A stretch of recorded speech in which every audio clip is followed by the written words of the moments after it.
हाय, मैं हूँ अमृता। मूवी की शुरुआत कॉटन से होती है, जिसका अब एक सक्सेसफुल टीवी शो रहता है जिसका नाम था 100% कॉटन। और इसी दरमियान उसे गोस्ट फेस यानी मर्डरर का कॉल आता है, जिसे सिडनी का पता जानना होता है, जिसे बताने से कॉटन मना कर देता है। इसीलिए उसी रात गोस्ट फेस कॉटन के घर में घुस जाता है और उसकी गर्लफ्रेंड क्रिस्टीन पर अटैक कर देता है और उसे बताता है कि कॉटन उसे मरवाना चाहता है। जब कॉटन घर आता है तो क्रिस्टीन उसके ऊपर अटैक कर देती है और उसे इंजर करती है। इन दोनों का झगड़ा चल ही रहा होता है, तभी गोस्ट फेस आके इन दोनों का भी मर्डर कर देता है। वहीं हम अभी सिडनी को देखते हैं। अपने नाम के कारण वो काफी फेमस हुई थी और उसे पता था उसकी जान को खतरा हो सकता है, इसीलिए उसने अपना पूरा नाम बदल दिया था और वो एक सिक्लूडेड हिल स्टेशन पे रहती थी। उसके साथ एक डॉगी एज अ पेट था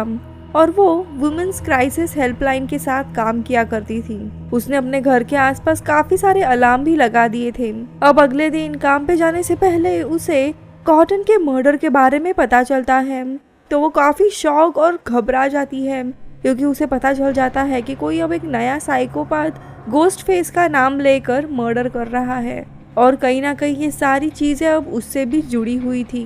वही दूसरी जगह पर हम गेल को देखते हैं, जो कि जर्नलिज्म सेमिनार में होती है, जहाँ पर उसे मिलने के लिए डिटेक्टिव मार्क आते हैं, जो उसे कॉटन के मर्डर के बारे में बताते हैं और उसे एक फोटो दिखाते हैं जो कि कॉटन के बॉडी के पास छोड़ा गया था गोस्ट फेस द्वारा, और ये फोटो मॉरिन का था, यानी सिडनी की माँ। वही दूसरी जगह पे हम हॉलीवुड में देखते हैं, जहाँ पे स्टैप 3 यानी स्क्रीम की जो स्टोरी हुई थी उसी के ऊपर एक मूवी बनाई जा रही होती है, जहाँ पे हम डूई को देखते हैं, जो कि दरअसल एडवाइजर के रूप में काम कर रहा था। जब गेल स्टैप 3 के सेट पर आती है तो वो एक्ट्रेस जेनिफर से मिलने के लिए जाती है, जो कि दरअसल गेल बनी होती है, और एक्ट्रेस को डूई ने ही सिलेक्ट किया था। लेकिन उसी वक्त सिक्योरिटी आती है और गेल को बाहर निकाल देती है, क्योंकि वहाँ पर प्रेस अलाउड नहीं होती। वही दूसरी जगह पे सिडनी अपने पिता से मिलने के लिए आती है, वो सेफ है या नहीं देखने के लिए, जहाँ पे उसके पिता उसे बताते हैं कि उन्हें साथ में रहना चाहिए कुछ दिनों के लिए।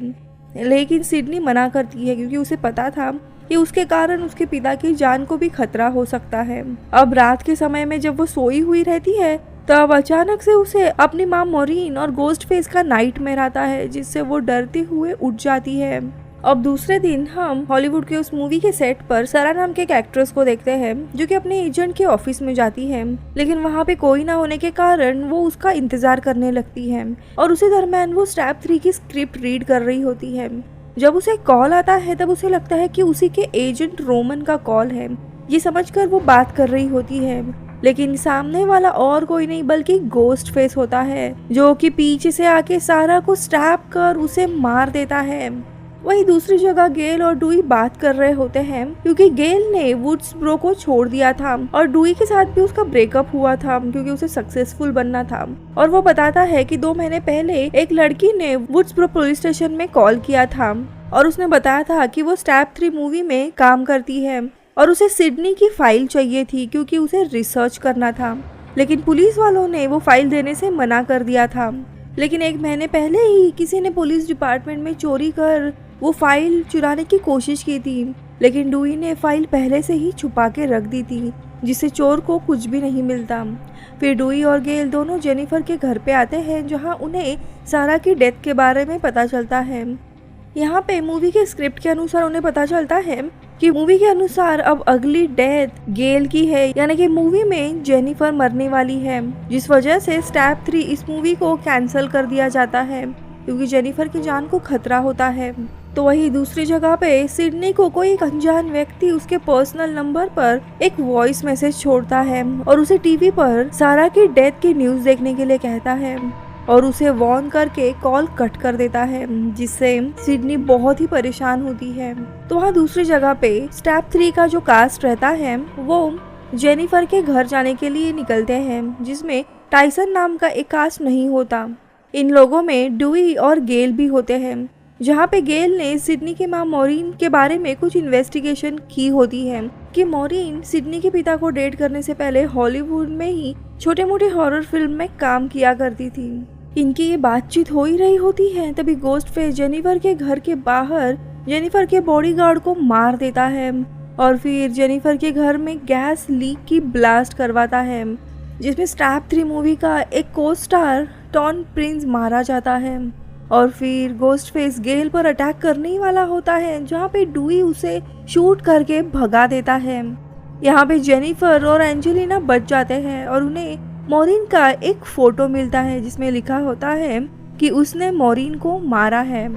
अब अगले दिन गेल और डुई डिटेक्टिव मार्क के ऑफिस में होते हैं, जहाँ पर सिडनी आती है क्योंकि गोस्टफेस को अब उसका नंबर पता लग चुका होता है, इसीलिए उसे गोस्टफेस का सामना करना होता है और वो इन तीनों को भी इन्वेस्टिगेशन में हेल्प करना चाहती थी। ये तीनों हॉलीवुड में जाते हैं, जहाँ इन्हें रैंडी की सिस्टर मार्टा मिलती है, जो कि उन्हें रैंडी की एक प्री रिकॉर्डेड वीडियो दिखाती है जिसमें उसने किलर को कैसे पकड़वाया था वो बताया था, जिसमें वो बताता है कि थर्ड मूवी में मेन कैरेक्टर की भी डेथ हो सकती है, जिसमें शायद मेन कैरेक्टर यानी सिडनी की भी डेथ होगी।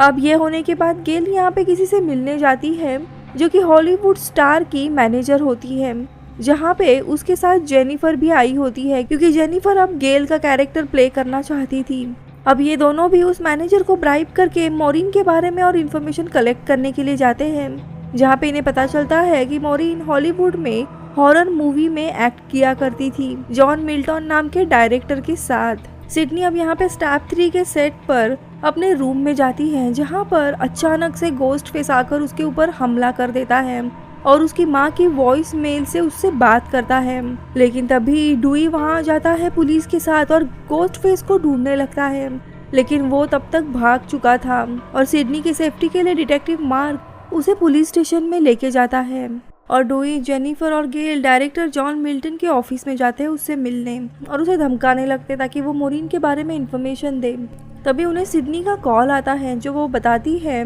कि वो रोमन के घर पे जा रही है क्योंकि रोमन उसे गोस्टफेस के बारे में कुछ बताने वाला था। इसलिए ये तीनों भी वहाँ आते हैं, जहाँ पे रोमन अपने बर्थडे पार्टी सेलिब्रेट कर रहा होता है, जहाँ पे एंजेला और टाइसन भी आए होते हैं। यहाँ पे इन्वेस्टिगेशन करते हुए गेल और सिडनी को गोस्टफेस का फोन, वॉइस चेंजिंग डिवाइस और कपड़े मिलते हैं, जिससे उन्हें पता चलता है कि गोस्टफेस इन्हीं के आसपास कहीं पे हो सकता है। डुई यहाँ पे एंजेला को ढूंढने जाता है और गेल जेनिफर को ढूंढने जाती है। तभी उन्हें रोमन मिलता है। रोमन को भी स्टैप करके उसे मार दिया था। यहाँ पे गेल को जेनिफर मिलती है। ये दोनों भी भागने लगते हैं, जहाँ इन्हें एंजेला भी मिलती है जो कि इनके साथ नहीं आती और अलग भागने लगती है और उसी के ऊपर गोस्टफेस अटैक कर उसे मार देता है। इसी दरम्यान डुई, टाइसन और गेल गोस्टफेस के साथ फाइटिंग करने लगते हैं, जहाँ पे जेनिफर अलग हो जाती है, लेकिन गोस्टफेस इन तीनों से भी अलग होकर जेनिफर का पीछा करता है और उससे भी मार देता है। उसके बाद वो टाइसन के पीछे जाता है, जहाँ पे वो उसके साथ लड़ाई करने लगता है और उसे भी बालकनी से नीचे ढकेल देता है, जिसे टाइसन भी मारा जाता है। फिर गोस्टफेस गेल और डुई का पीछा करने लगते हैं और गोस्टफेस उन दोनों को भी पकड़ लेता है। यहाँ पे दूसरी जगह पुलिस स्टेशन में सिडनी को गोस्टफेस का कॉल आता है और वो गेल और डुई के हॉस्टेज होने की बात उसे बताता है